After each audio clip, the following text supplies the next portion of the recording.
اس سے پہلے آیت کریمہ کے اندر یہ بات بیان کی گئی کہ اللہ تبارک و تعالیٰ ارشاد فرماتا ہے کہ جن لوگوں نے کفر کیا آپ انہیں ڈرائیں یا نہ ڈرائیں، اے محبوب وہ ایمان نہیں لائیں گے۔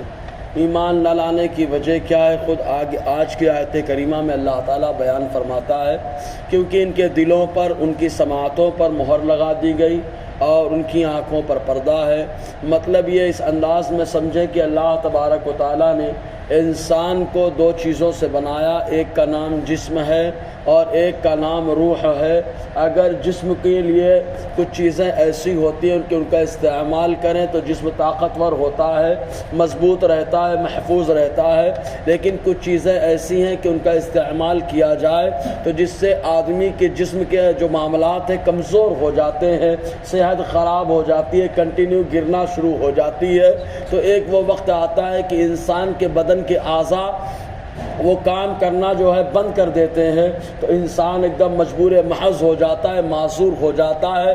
تو اسی انداز میں اللہ تبارک و تعالیٰ نے روح کا بھی سسٹم رکھا کہ مسلسل جب بندہ نیکیوں کا انکار کرتا ہے، اچھائیوں کا انکار کرتا ہے تو ایک وہ وقت آتا ہے کہ وہ اعضاء جو روحانیت پر اثر ڈالتے ہیں وہ کام کرنا بند کر دیتے ہیں۔ آنکھیں دیکھتی تو ہیں لیکن عبرت نہیں حاصل کر پاتی، کان سنتے تو ہیں لیکن عبرت نہیں حاصل کر پاتے، دماغ سوچتا تو ہے لیکن آخرت کی تیاری نہیں کرواتا، دل سمجھتا تو ہے، محبت کرتا تو ہے لیکن آخرت کے لیے محبت نہیں کرتا۔ تو یہی حال کافروں کا ہے کہ مسلسل ان لوگوں نے حضور صلی اللہ علیہ وسلم کا انکار کیا، اسلام کا انکار کیا، اسلام کی تعلیمات کا انکار کیا، جس کی وجہ سے ان کی سماعت کا معاملہ ایسا رہا، سنتے تو ہیں لیکن ان کی سماعت کا کوئی مطلب نہیں ہے۔ ایسے آنکھیں دیکھتی تو ہیں لیکن دیکھنا نہ دیکھنا برابر ہے، اس لیے کہ یہ عبرت نہیں حاصل کر پاتے۔ اس لیے اللہ تعالیٰ فرماتا ہے ان کے دلوں پر مہر ہے اور ان کی سماعتوں پر مہر کر دی گئی۔ چنانچہ تفسیر روح البیان کے اندر ان کی مثال یوں بیان کی جاتی ہے کہ پتھر کے مانند ہے۔ جیسے پتھر ہوتا ہے اگر اس کو دھوپ میں رکھو یا آگ میں ڈالو تو وہ پگھلتا نہیں ہے، یا پانی میں ڈال دو تو ایسی صورت میں وہ نرم نہیں ہوتا، ایسے ہی اگر ہوا میں ڈال دو تو ہوا سے اڑتا نہیں ہے، مطلب کوئی اثر اس کے اوپر نہیں آتا، نہ گرمی کا اثر ہوتا ہے، نہ پانی کا اثر ہوتا ہے اور نہ ہی ہوا کا اثر ہوتا ہے۔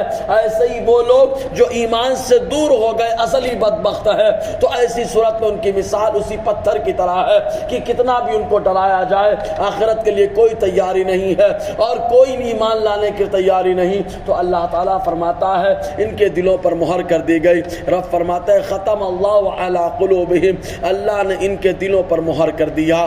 دلوں پر چونکہ حدیث پاک میں آیا، حضور صلی اللہ علیہ وسلم نے فرمایا اصل فیصلہ دل کا فیصلہ ہوتا ہے۔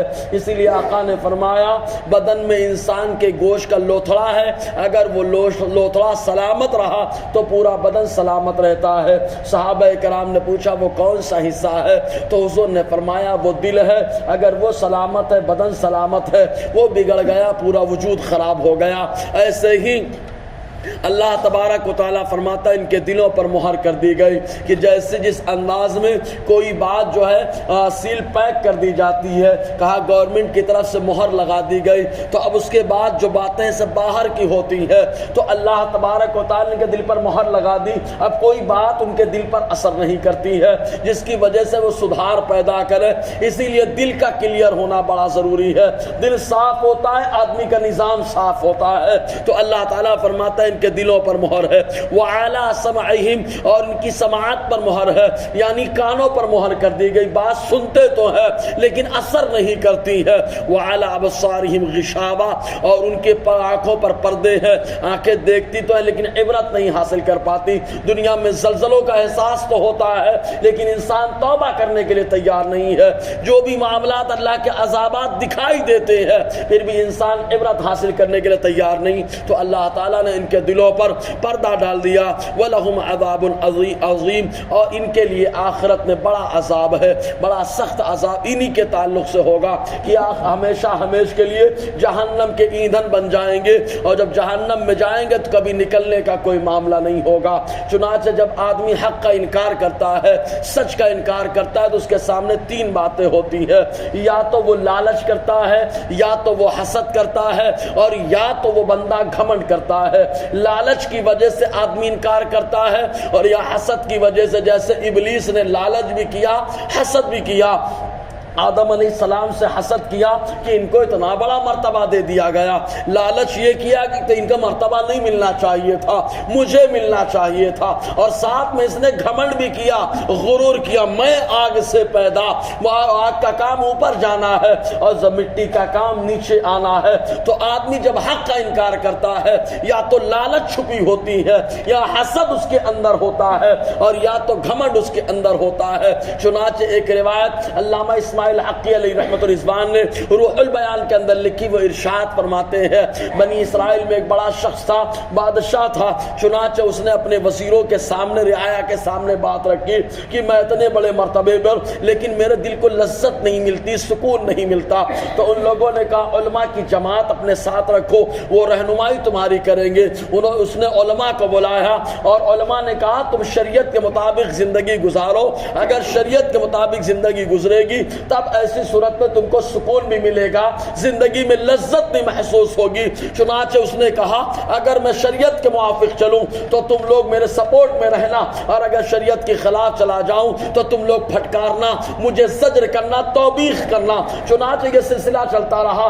اسی بنا پر اللہ تعالیٰ نے اس کو کئی سالوں کی زندگی عطا فرمائی۔ ایک وہ وقت آیا کہ ابلیس کو اس کے مرتبے سے حسد ہونے لگا، اور پہنچا شیطان وہاں پر، اور جا کر کے پوچھا ہے بادشاہ یہ بتا من انتا، تو کون ہے؟ اس نے کہا رجل من بنی آدم، میں آدم علیہ السلام کی اولاد کا ایک فرد ہوں، میں بھی آدم علیہ السلام کا ایک چھوٹا سا جو آدم علیہ السلام کی نسل سے ہو۔